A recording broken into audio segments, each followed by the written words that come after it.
plastic canvas. I'm going to search it and see what comes up. A little bit. Plastic canvas isn't dead entirely. I am going to go a little into the Wayback Machine and show you something about plastic canvas. I use it a lot in my miniatures because it's a great grid, and it's great for making fences and window panes and things like that. But you know, it actually has a real use. All right, I went down and I did find something that plastic canvas used to be my jam way back in the day. That was my crafted choice for a long time. And my parents actually saved, these are very dusty and dirty, but I used to be very ambitious with these things. This was kind of my Southwest phase. It's got hollow, I mean, it's pretty 3D, stitched everywhere. Kind of impressive for, you know, a high schooler, I guess. This one used to have a lid, and it actually has a date. I don't know if you can see it, but it says Dana 291. So it was February of 1991. Yeah, back in the 1900s, as my kids say. Ancient times. But this is what that plastic canvas, and I still have pieces all over the place, just little pieces hanging out everywhere that I use for my miniature houses and stuff. But I thought today I would show you, you know, how you're really supposed to use it, or how it was intended to be used. And so I've been collecting some more sheets. Let me set these all, put these in a museum, over here. And I just been collecting sheets. You can find them on Amazon, but I've been finding that the best place to find these things, thrift stores, because this was $2 for about 5 sheets, which is pretty good. I think they're about $15 for a few sheets now. If you look on Amazon, you'll probably get it cheaper. But whenever I go to the thrift store, which I go about once a week lately, I just find the different sheets. And then this one, this was a score too. This was 99 cents, and it actually comes with a little, somebody made a little cute little jack-o'-lantern. It's got a magnet on it. I think I'll keep that little guy. And because I use these all the time, they're just off pieces, little bits and pieces. So if you see these and you do any kind of, you know, little houses or need little fences, this stuff is very useful. Or I had a guy that was very interested and had no idea what it was, and I don't blame him because it's not super popular craft anymore. But for railroad, you know, like little fences, and I made a fire escape on my firehouse. Anything that has a wrought iron kind of look, this is your thing. Anyway, I got a ton of pieces. Looks like some long pieces. And I thought, you know what, let's make something for reals. I haven't done this in forever, so I think I'm gonna make like a little cell phone purse, maybe. Something very pink and Barbie-like, maybe. And let's try. First off, I'll bring you in a little closer here so you can see the actual, I'm sure you probably have seen this, but it's kind of like you're gonna cross stitch, but it's stiffer and it's literally made out of plastic. So it's plastic canvas, you know? So pretty cool stuff, super easy. Kids would love it. And I got lots of little pieces. So we're just gonna kind of make up a pattern. I brought a phone here to kind of get an idea. This one's a bigger one, so we'll figure this out. I also got some decent colors that I kind of like. Dig out my yarn from the yarn bin. Sometimes it gets dusty. I really like this color, but I think we'll make prominent, look at how old this is. Is Kmart still around? I don't know. And, oh yeah, it's even got the price. $1.57, way back in. I tell you, I don't throw anything away. Oh, this one's 77 cents. Anyway, I mean, when does this go out of style? Yarn is always useful. What you're gonna need to do this, so I want to make a pattern that looks kind of like little flowers, sort of. I'll put it up on the screen there. And then you're gonna need a really big needle. So you want a really big, chunky needle. And you want it to be able to go through. Kind of like the latch hook. It all goes back to, you know, if you know one craft, you kind of know 10 more, because it's just a variation of the theme. So let's cut out a pattern. I think we can use these pieces for our ends. Doesn't need to be very wide. So let's do this.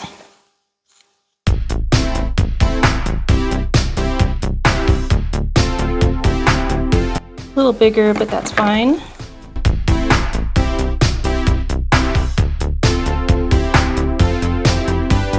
And you literally just chop it up. Let's see if I have any muscle memory of doing this stuff.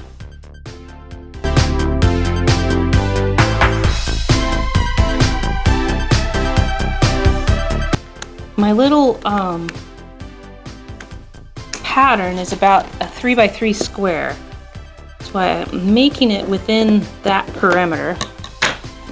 And what's nice is when you do one, you just copy it for the other side. Well, actually, yeah. And I'm literally just, there's these little that stick out when you start cutting it, so I'm just gonna cut those off.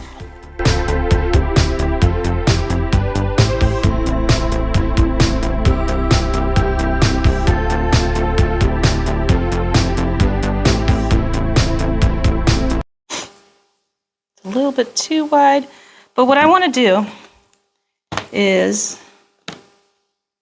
make a flap that goes over. So we're going to make two sides, a middle, a top, and then this will be the flap that, you know, the little fastener. But I want it half this size. The sides don't need to be that big. So let's make it 6. If you search up in Pinterest or wherever you get your patterns, is just put in plastic canvas free patterns. There's a bajillion of them. You can make little frogs and bunnies. You can make keychains and magnets. It's pretty fun. And if you find a nice cheap batch of this plastic canvas and you already have a bunch of yarn like I do, I mean, why not try it? Makes cute little gifts. I know my grandma loves getting stuff like that. My mom does. I used to make like the dirty clean thing, magnet for the dishwasher. I made a bunch of those. Everybody wanted one of those.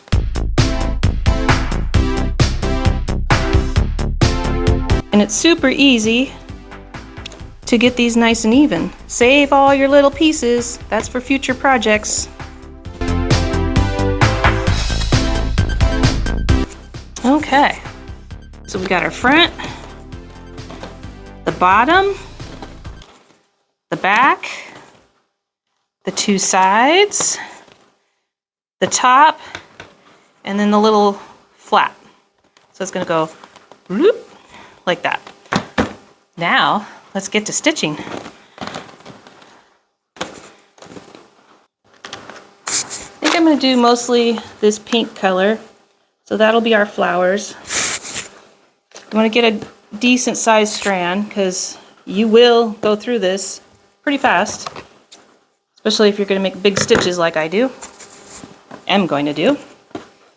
And what's nice about a giant needle, it's super easy to thread. I say that and then I jumble it all up. Ah, there we go. Now, with these, let me try to zoom in. Now with this, we do not need to make a knot at the end because as you stitch, if you stitch it right, you just kind of cover the end and it won't fall out. Plus, I think I'm going to line this too. But we're going to start in the corner.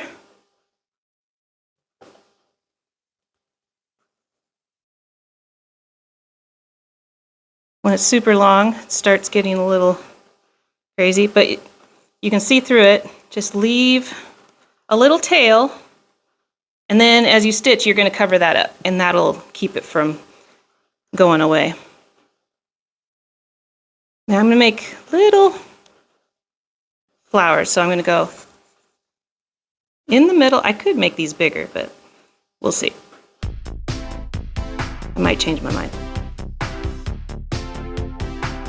And I'm just going to go in the middle of each 3x3 square. Go to the edge. Go to the middle.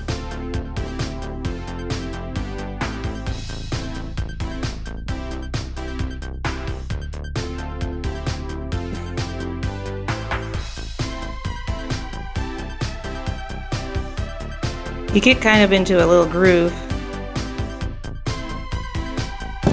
I think that's why I like doing this. I could just sit, stitch, watch some TV. Gets a little tricky once the thicker it gets in the middle. It's okay. And it gets a little tangled.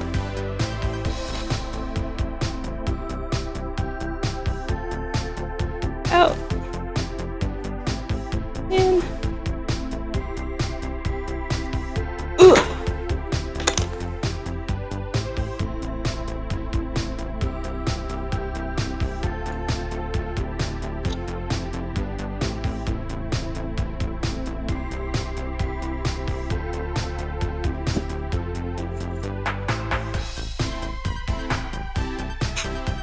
And there's your little flower. And you just keep on going. I might change the pattern a little bit, but let's keep going here. Basically, you're gonna do this, and we're gonna go on all the pieces. Seems daunting, but if you like to do cross stitch and things like that, it's not difficult. It's just a nice, mindless, could be tedious, but I kind of like repetitive things every once in a while. And we're just gonna keep on going. Okay. So I did a little grid pattern here. And it took me about 20-30 minutes maybe. Like I said, it's not a quick craft, so but what we're gonna do, I kind of, as I was stitching, I was making up a pattern in my head. I think I'm gonna do an alternate color, just slightly different color, kind of this peachy tone, and we're gonna make a bigger flower in the middle. So same stitches, just bigger. And oh my gosh, can you hear that rain? I'm up in the craft barn and it amplifies with the metal roof. So we're gonna do exactly the same thing here.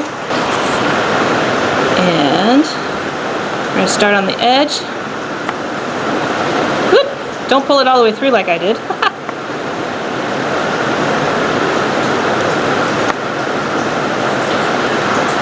It's not going to be a huge color difference, but just enough that you'll notice.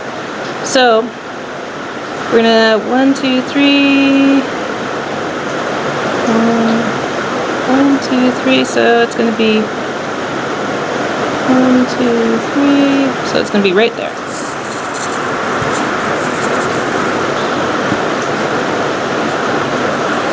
Oh, come on. I have a little remnant of that other one, so here we go.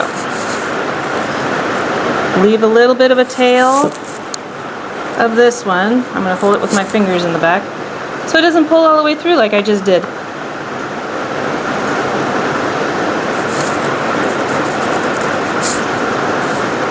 And we're going to do the same thing. It's just going to be bigger.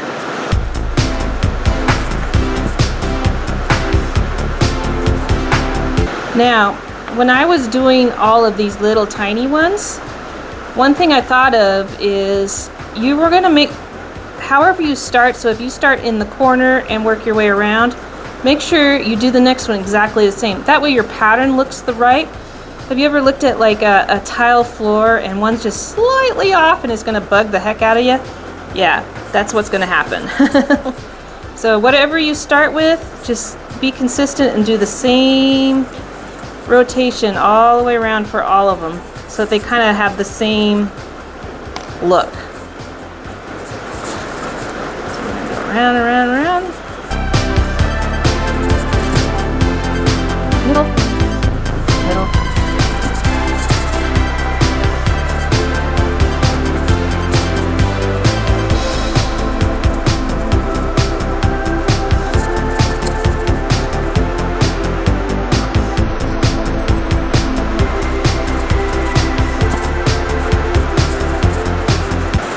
It is absolutely pouring outside.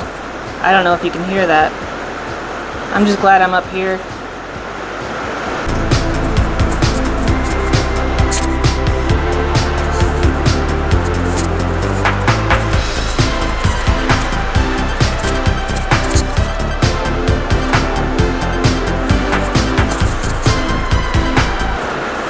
Gets a little tougher to pull through the middle after a while, but this plastic canvas is really strong, so no worries there.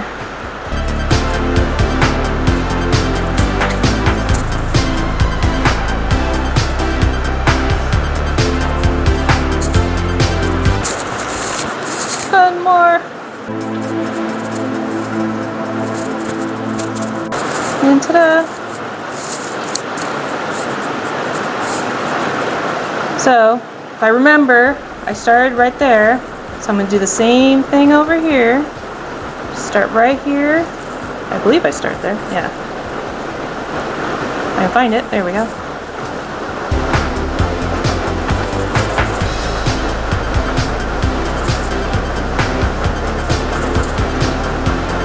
Kind of looks like a crochet blanket a little bit. I used to crochet. I made like a little blanket one time.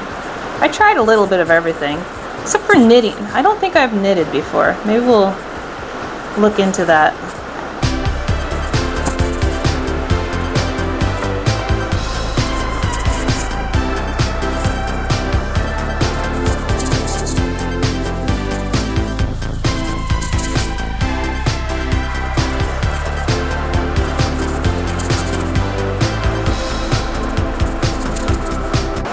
Another thing is your string will start like getting straighter and not coiled like a piece of yarn, so you just lift it up. And you'll have to let it rewind, kind of like your curling iron. You know, you just gotta lift it up and let it go back to normal.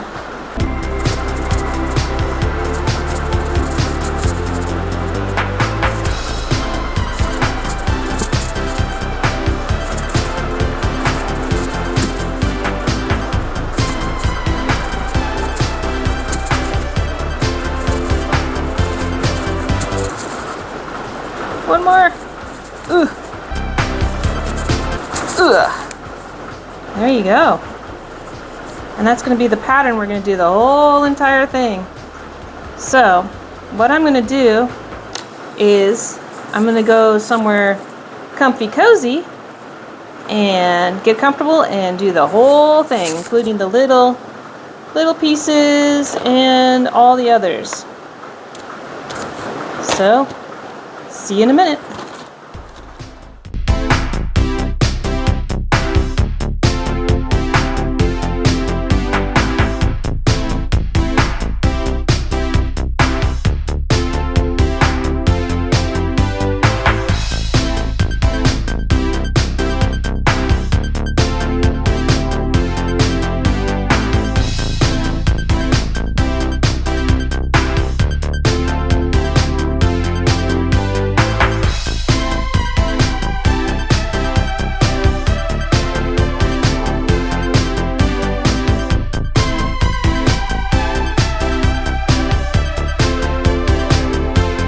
Being good.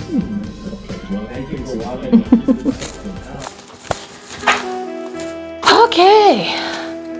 After stitching for a little while, it took me a little while, sitting in front of the TV, I got all my pieces done. And I think what we're going to do is I'm going to make it a little bit more fancy and line it. So I have a whole thing of these little pearls, fake pearls, and I think I'm going to put them in one in each little square. So I found some material. I had some felt. It's a little too bright, I think. I think we're going for that pale pink color. So I found this material scrap, and I think it's the perfect color.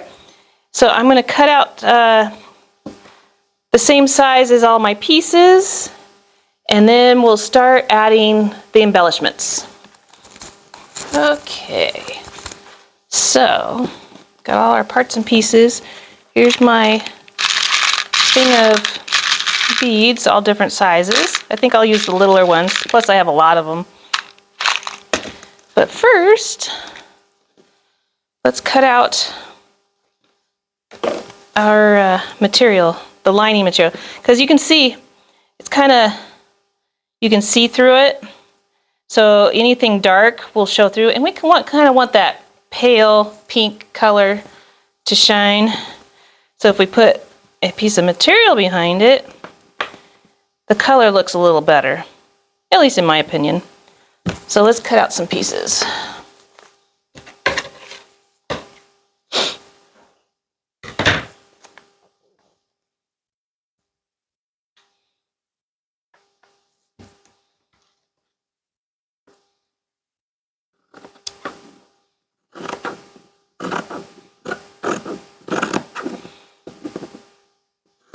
Doesn't have to be perfect, because we'll, when it's on the inside, we'll trim it and make it pretty.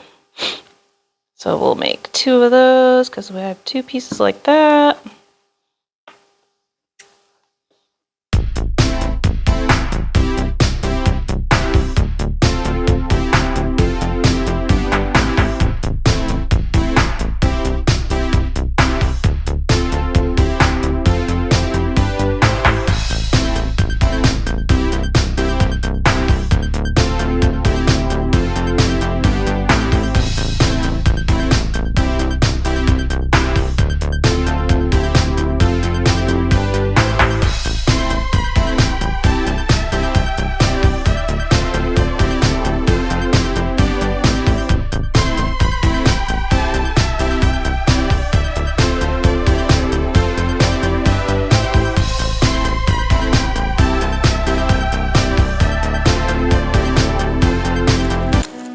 So how we're going to do this, I got some thread, different colors. I'll just choose one that's not too bad. Maybe that one? I actually might use that color instead. I want to kind of blend in as much as I can. And again, I'm just using parts and pieces that I already have. So I already have a bunch of these threads from when I made those friendship bracelets way back when. I have yarn left over from who knows when. And just scraps of material.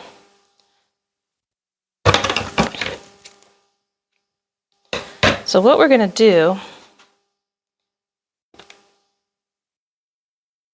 is kind of like a tufting effect. Ooh, it's a smaller needle, so it's harder to thread. Ha! We'll take a piece of our cloth, I'm going to stick it underneath, and basically, when we try to go through the middle here. First couple are going to be tough because you got to kind of find. So I'm going to go through the middle here, and it's really thick, so I'm going to leave a tail,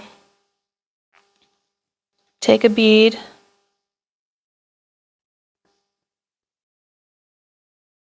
we could just leave it like this, but you know, I have to be fancy.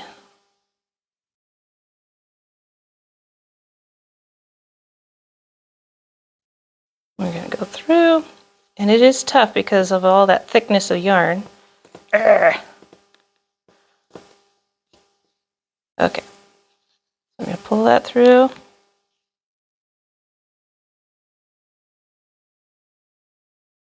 sure it lays right for you. And then what I'm going to do on the other side is tie it. Because this side will show, so we want it to kind of be pretty, right?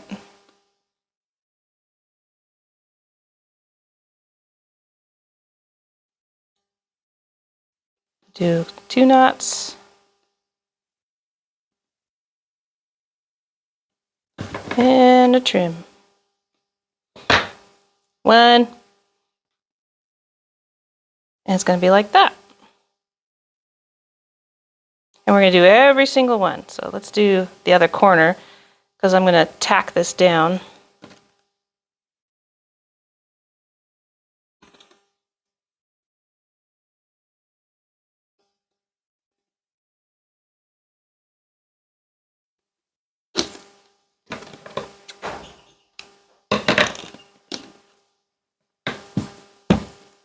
It's getting there. And I think the one that goes in the front, I won't put the beads on the top so that the this piece can lay flatter. So we won't put those on the front panel. And I will be back. And boom. There you go. We did all the little pieces. And it kind of looks like a jumbled mess right now, but that's okay. We're not done yet. So, especially on these little pieces, you're gonna see that it kind of flaps up. Once we start putting this together, it won't flap as much, but to make our lives a little easier, I'm gonna glue the edges down, trim it up, and I probably will put a dab of glue on each of the little knots, just for a little added reassurance. And then we'll start doing the edges. Okay. Whew.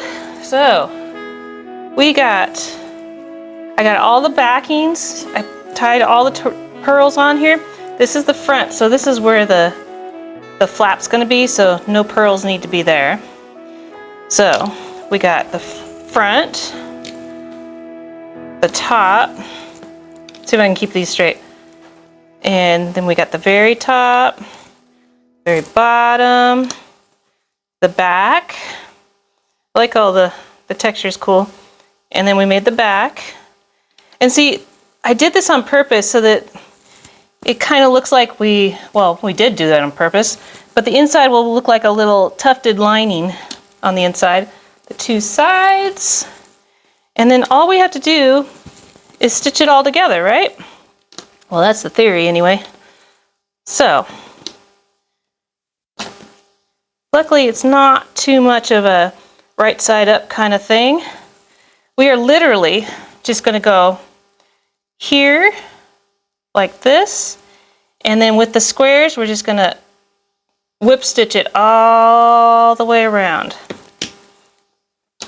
I also, on each one of these little ties, I put a little dollop of glue. I don't know if I mentioned that before, so that these little ties, because you're going to put stuff inside and out of this purse a lot, you're going to want to make sure it's a little secure.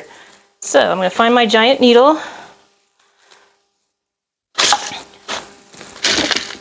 And we're going to do it with a pink. I could go fancy and do a different color around the edges. I thought about it. We'll see how ambitious I feel. I think I'd like to keep it more subtle.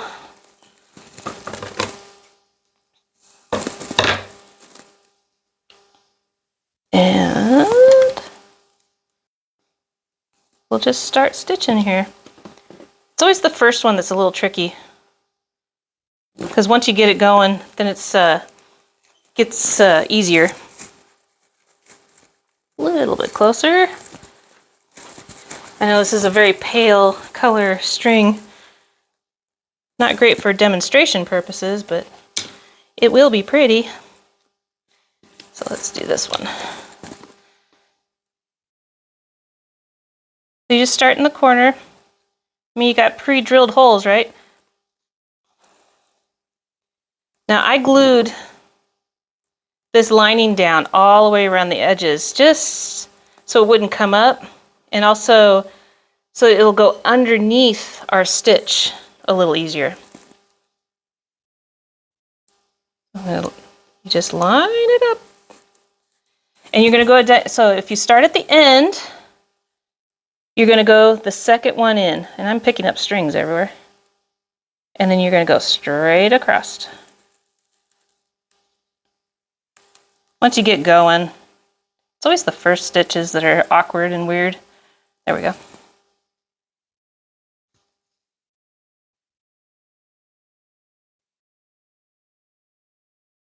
And you see I left a little tail here. I'm just going to wrap around it to tie itself. I feel like I'm upside down, but I'm left-handed, but for some reason, I've discovered that I sew with my right hand. Kind of ambidextrous, though. I also cut scissors with my right hand. Any of you lefties use both hands? Or righties? I'm going to try to make these stitches kind of tight on purpose.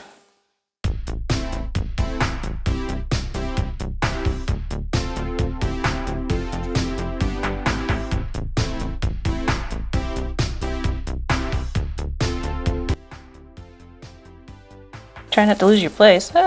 It should line up if I did everything correctly.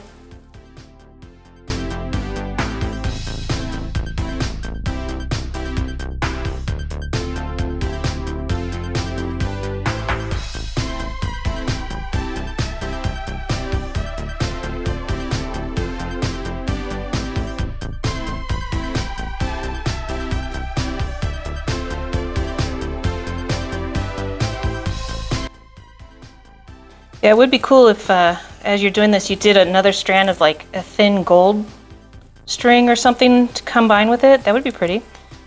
You really could do anything you want. I made this completely up. I knew what I wanted to make, and I just kind of went from there.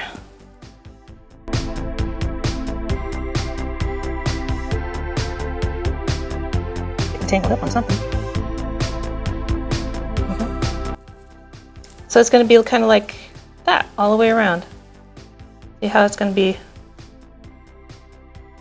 hinged. See if you can see that. It'll be just kind of like that. And I'm just going to do this all the way around, and all the way around the edges there. And then I'll see you in a minute and we'll have a completed purse. I think so. And done! We did it! It took about 3 days or so, and fighting a little kitty. You want to know a trick? Well, this works with little kids too, is always have a dummy piece of string for them to play with. It's like when you played with your kid sister or brother on the video games, you give them the controller that's not plugged in. Same concept. Anyway, this is done. I think it turned out really pretty. Got all the beads on the back. side, and it's a cute little clutch. And you could do you could finish it off with a piece of Velcro or a snap, and add some beads or something to put a clasp on there. Real easy. You can do whatever you want. I kind of like it simple, classic, you know. I'm gonna take my clutch. I'm just gonna put my $300 bills in there. But I'm glad we did this. It was fun to go back and remember what I used to do a lot of. It does take time. It took a few days. It probably would take longer. I did this kind of in a fast pace over 3 days, sewing constantly, just every night. Even when I was commuting in the car to the store and stuff, I would sit in the passenger seat sewing away. I have witnesses, and they're like, "What are you doing?" But yeah, I think it turned out nice. And if you like more, if you can think of more crafts from back in the day you'd like me to revisit, leave a comment below, and I'd be glad to remember something, you know, like, what is that? The finger weaving, knitting, crocheting. What would you like me to look into next? And of course, I will always do my little houses. Those are just a staple here. And I have a few ideas. I think I might try to do a sandcastle. I have a little VW bug that I might do. I have all sorts of ideas. So stick around and enjoy the beauty shots of our little purse that we made here. Very Barbie-esque, eh? And I'll see you in the next one. This video is brought to you by subscribers like you. We appreciate all your support and continuing of watching. And for those who haven't subscribed, please do so below. It's free and it supports programs like this. Also, give it a like. This will encourage our host here to do more. And if you have a suggestion for future episodes, give us a comment. Thank you so much, and we'll see you in the next show. Boy, I can't hold that very long.